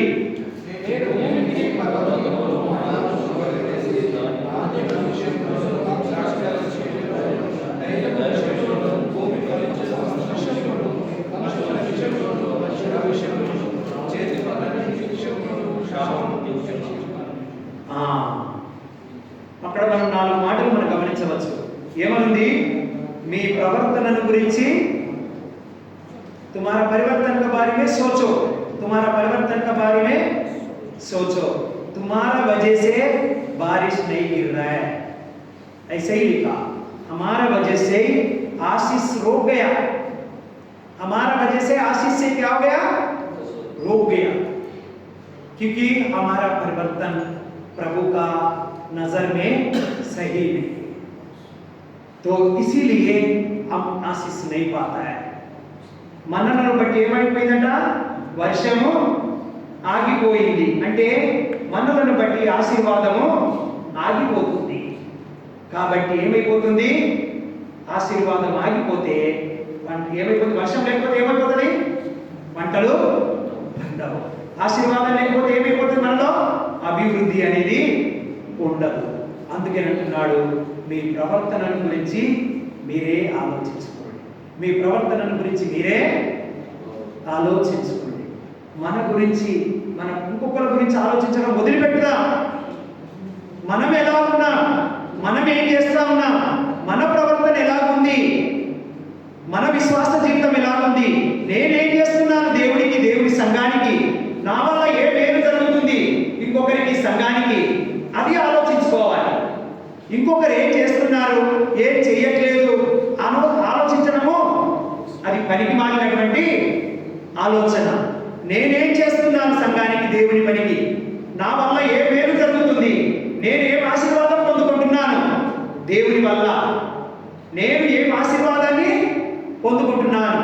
हम क्या कर रहे संगति को, प्रभु के लिए, परिवार के लिए, परमेश्वर के लिए हम क्या कर रहे हैं, वो सोचने का, हम दूसरे के लिए सोचने का हमारा काम नहीं है। हम क्या कर रहे हैं, हम क्या आशीष पा रहे हैं परमेश्वर से, कैसा आशीष पा रहा है, हम हमारे बारे में सोचना है। మనం మన గురించే ఆలోచించాలి, ఇంకొకరి గురించి ఆలోచించడము మనము వదిలిపెట్టాలి. కాబట్టి మనం కరెక్ట్గా మన పని మనము జాగ్రత్తగా చెయ్యాలి. మనం అందుకనే కుమ్మరిడు అన్ని ఇంట్లో ఏముండట, వెండి బంగారు పాత్రలే కావు, కర్రవి మట్టివి కూడా ఉంటవి. సంఘంలో కూడా అన్ని రకాల మనుషులు ఉంటాం. ఎవరికి తగింది వాళ్ళు మనము చేస్తూ వెళ్ళాలి. ఎవరు చేసేది వాళ్ళు చేస్తూనే వెళ్ళాలి కదా. ఇంట్లో కుటుంబంలో ఉన్నాము నలుగురము, మంచికో పని చేస్తేనే కదా కుటుంబంలో పని అయిపోయేది. నలుగురు మన సావాసం దగ్గర ఉన్నప్పుడు ఒక ఇద్దరు కూర్చొని ఒక ఇద్దరు పని చేయకపోతే ఎలా ఉంటుంది? పని అవుద్దా? అవ్వదు కదా. కుటుంబంలో నలుగురు ఉన్నప్పుడు ఒకరిద్దరు పని చేస్తే ఒకరిద్దరు తినుకుంటూ తిరుగుతూ పని అవుద్దా? అది మనకు తెలుసు కదా, అది అవ్వదు. తలో ఒక పని, ఎవరి వల్ల ఎంత పనికి అయితే అంత పని చేస్తేనే ఆ కుటుంబం ఆశీర్వదించబడుతుంది, ఆ సంఘము ఆశీర్వదించబడుతుంది, మనము ఆశీర్వదించబడతాం. కాబట్టి దేవుని బిడ్డలముగా మన గురించి మనం ఆలోచించుకోవాలి, మన ప్రవర్తన గురించి మనము ఆలోచించుకోవాలి. అందుకే ఇక్కడ అంటున్నాడు చూడండి, ఇంకో మాట చూసుకుందాం. ఇక్కడ 14-15 వచనాలు చదవండి ఎవరైనా. 14-15 యెహోవా యూదా దేశపు అధికారియకు షయల్తీయేలు కుమారుడైన జెరుబ్బాబెలు యొక్క మనస్సును ప్రధాన యాజకుడకు యెహోజాదాకు కుమారుడు యెహోషువ మనస్సును శేషించిన జనులందరి మనస్సును శేషించిన జనులందరి మనస్సును ప్రేరేపింపగా వారు కూడి వచ్చి రాజైన దర్యావేషు యొక్క ఏలుబడి యందు 2వ సంవత్సరము 6వ నెల 24వ దినమున సైన్యములకు అధిపతియగు తన దేవుని మందిరము పనిచేయ ఈ దినమే మనం దేవుని మందిరం యొక్క పని చేయడం మొదలు పెట్టాలి. ఆ నిర్ణయాన్ని తీసుకోవాలి. అలాంటి దృక్పథము, అలాంటి ప్రవర్తన మనలో మార్పు రావాలి. దేవుడు ఈ దినాన్ని మనకు అనుగ్రహించినాడు. ఈ దినాన్ని మన జీవితంలో మళ్ళీ ఒక దినాన్ని ఇచ్చినాడు. ఈ రోజు నుంచైనా ప్రభువా, నేను ఈ రోజు నుంచి జిగట మన్నులాగా విడిపోయిన మట్టిలాగా నీ చేతిలోకి వచ్చాను. ఈ రోజు నుంచి నీ పని చేసే పాత్రగా నన్ను చేయి. మనస్ఫూర్తిగా కోరుకోవాలి, మనం యథార్థంగా కోరుకోవాలి. ఇప్పటి వరకు విడిపోయిన జిగట మన్నులాగా ఉంది నా బ్రతుకు. ఇప్పుడు నేను సారి మీదకి వచ్చాను. ఇప్పుడే నీ చేతిలో కూడా వస్తున్నాను. ప్రభువా, నా వల్ల ఏదైతుందో దాన్ని చేయడానికి నన్ను సిద్ధపరచు. నన్ను ఒక పాత్రగా చేయము. ఈ దినము నుంచి నేను నీ పని చేయడానికి సిద్ధంగా ఉన్నాను. నీ మందిరంలో, నీ మందిరం కొరకు, నీ కొరకు ఎక్కడ ఏ విధమైన పని నేను చేయడానికి సిద్ధంగా ఉన్నాను. నన్ను వాడుకో, నన్ను వాడుకో, నన్ను పాత్రగా చేయి. आज से हम ये निर्णय ले रहा है, आपका काम करेगा मैंने।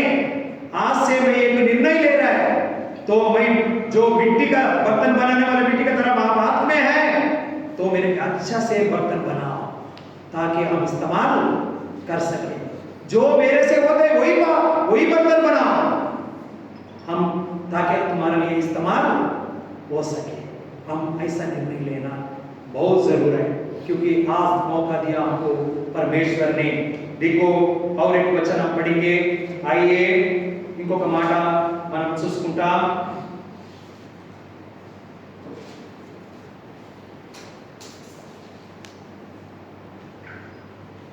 జకర్యా గ్రంథము 4వ అధ్యాయము, जकरिया का किताब 4 अध्याय 6-7 मिल के है, 6-7 मिल के है, कोई भी पढ़ सकता है. ఎవరైనా 6-7 కలిసి ఉన్నాయి, ఎవరైనా చదవడానికి ప్రయత్నించండి. అప్పుడు అతడు నాతో ఇట్లా నేను జెరుబ్బాబెలు నాకు ప్రత్యక్షమగు యెహోవా వాక్కు ఇదే, శక్తి చేతనైనను బలం చేతనైనను కాక నా ఆత్మ చేతనే ఇది జరుగునని సైన్యములకు అధిపతి యెహోవా సెలవిచ్చెను. చాలు. దేని చేత జరుగుతుందంట ఇది? కుమ్మరి చేతిలో ఉన్న జిగటమన్ను మంచి కుండ చేయబడాలంటే సార మీద ఉండాలి, అది తయారైపోద్ది. మనం సరైన పాత్రగా చేయబడాలంటే దేని ద్వారా చేయబడాలి? దేవుని యొక్క ఆత్మ చేత మనం సరైన పాత్రగా చేయబడాలి. అది శక్తి చేత కానీ బలం చేత కానీ కాదు, దేవుని యొక్క ఆత్మ చేత మనం సరైన పాత్రగా చేయబడతాం. ఆ ఆత్మనే మనల్ని సరైన పాత్రగా సిద్ధపరుస్తుంది. దేవుని యొక్క ఆత్మను మనం పొందుకున్న వారమై ఉండాలి. శరీరానుసారమైన మనస్సు మరణము, ఆత్మానుసారమైన మనస్సు జీవము. కాబట్టి మనలో శరీరానుసారమైన మనస్సును ఉంచుకోకూడదు. ఆత్మానుసారమైన మనస్సును మనలో ఉంటే మంచి పాత్రగా దేవుడు దినదినం మనల్ని సిద్ధపరుస్తాడు. ప్రతిరోజు మనల్ని సిద్ధపరుస్తాడు. ఎప్పుడైతే శరీరానుసారమైన మనస్సును మనం తొలగించుకొని ఆత్మానుసారమైన మనస్సును మనం పొందుకోవడానికి ఇష్టపడతామో అప్పుడు ఆయన మనల్ని సరైన పాత్రగా చేస్తాడు. అందుకని ఒక మాట మనం చదువుకుందాం రండి. రోమీలలో కావచ్చు, రోమీలకు రాసిన పత్రికన 8వ అధ్యాయము, रोमियो की किताब 8 अध्याय 8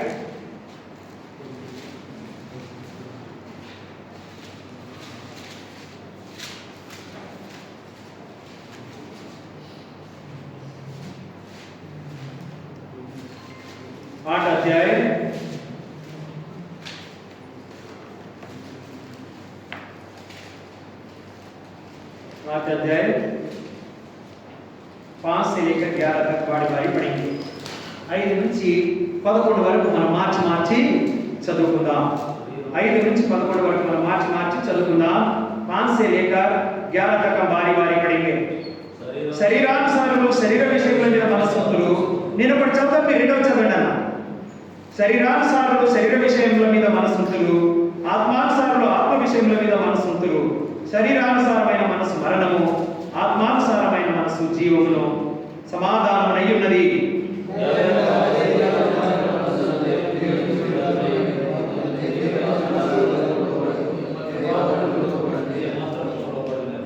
కాగా శరీర స్వభావం గలవారు దేవుని సంతోషపరచలేరు.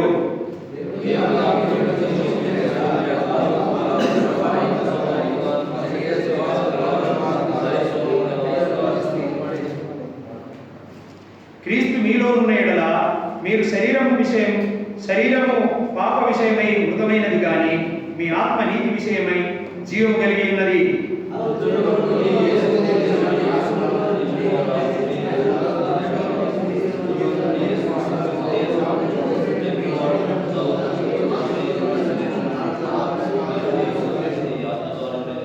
ఇది దేవుని బిడ్డలుగా మనము గ్రహించుకోవాలి. మనం ఇక్కడ శరీరానుసారులు శరీర విషయముల మీద మనస్సుంతురు, ఆత్మానుసారులు ఆత్మ విషయముల మీద మనస్సుంతురు. శరీరానుసారమైన మనస్సు ఏంటంట? మరణము. ఆత్మానుసారమైన మనస్సు జీవము కలిగి ఉన్నది. కాబట్టి ఆత్మానుసారమైన మనస్సు జీవము సమాధానమై ఉన్నది. ఏదైనా శరీరానుసారమైన మనస్సు దేవునికి విరోధమై ఉన్నది. అది దేవుని ధర్మశాస్త్రమునకు లోబడదు, ఏమాత్రము లోబడలేదు. అందుకని కొందరు చాలా కఠినమైన హృదయాలు ఉంటారు, చాలా కఠినంగా ఉంటారు. ఎంత మాత్రం వాళ్ళు అనుకున్నదే ఇంకొకరిని అస్సలే పట్టించుకోరు.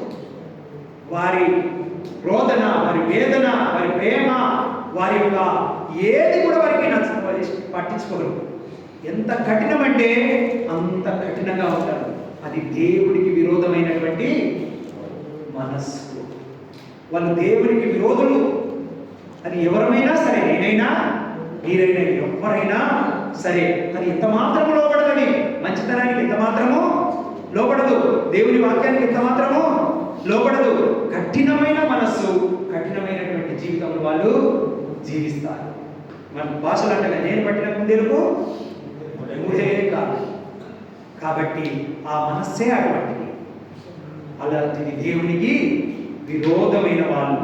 కాబట్టి అందుకే అంటున్నాడు చూడండి ఇక్కడ, ఆ దేవుని ఆత్మ మీలో నివసించుచున్న ఎడల మీరు ఆత్మ స్వభావం గలవారి కానీ శరీర స్వభావం గలవారు కాదు. ఎవడైనా క్రీస్తు ఆత్మ లేని వాడైతే వాడు ఆయన వాడు కాదు. आप पढ़ लिए ना दाल भाई? रोमियो की किताब 8 अध्याय 5 से 11 तक पढ़ा था, पढ़ लिया ना? हाँ, ओके. క్రీస్తు మీలో ఉన్న ఎడల మీరు శరీర స్వభావ విషయమై మృతమైనది కానీ మీ ఆత్మ నీతి విషయమై జీవము కలిగినది. మృతులలో నుండి యేసును లేపిన వాని ఆత్మ మీలో నివసించిన ఎడల మృతులలో నుండి క్రీస్తు యేసును లేపినవాడు చావునకు లోనైనా మీ శరీరంలో కూడా మీలో నివసించుచున్న తన ఆత్మ ద్వారా జీవించే, తన ఆత్మ ద్వారా మనల్ని జీవింపచేయాలి. అది దేవుడు కుమ్మరి చేసే పని. ఇది అంతా ఎవరు చేసే పని? పరమ కుమ్మరి అయిన ప్రభు అయిన యేసుక్రీస్తు నీ జీవితంలో నా జీవితంలో చేసే పని, సరైన పాత్రగా చేసే పని ఇదే. చావునకు లోనైన మన శరీరములను లేవనెత్తువాడు ఆయన, బలపరచువాడు ఆయన, జీవమునిచ్చేవాడు ఆయన, ఎండిన ఎముకలన్నింటినీ బలపరచువాడు, బలహీనమైన ఆత్మలను బలపరిచే దేవుడు. కేవలం మనం ఏం చేయాలి? ఆయన చేతుల్లో ఉండాలి, సారి మీద కూడా ఉండాలి. నిన్ను సరైన పాత్రగా చేయి ప్రభువా, నీ ఆత్మచేతనే నన్ను సిద్ధపరచు అని దేవుడిని అడుగుదా. దేవుడి మాటను దీవించుకుంటా. ఆమేన్. రండి.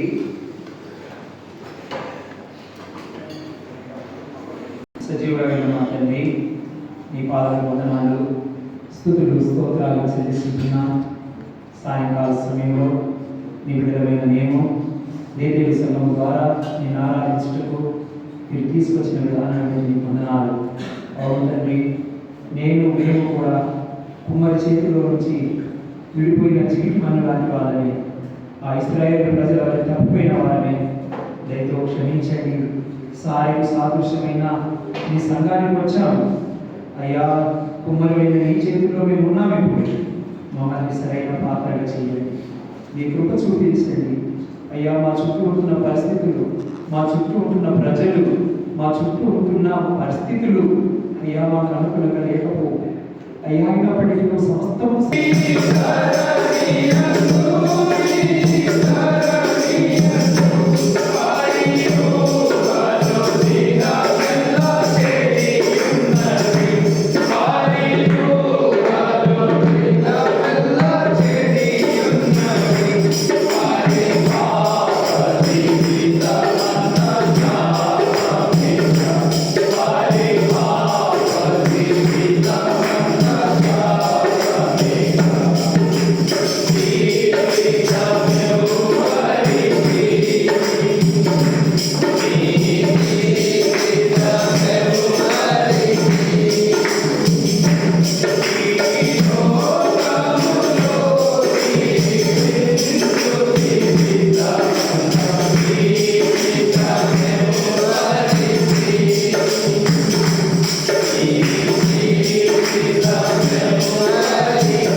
దయచేసి కూర్చోండి. ప్రకటనలు మనం గమనిద్దాం.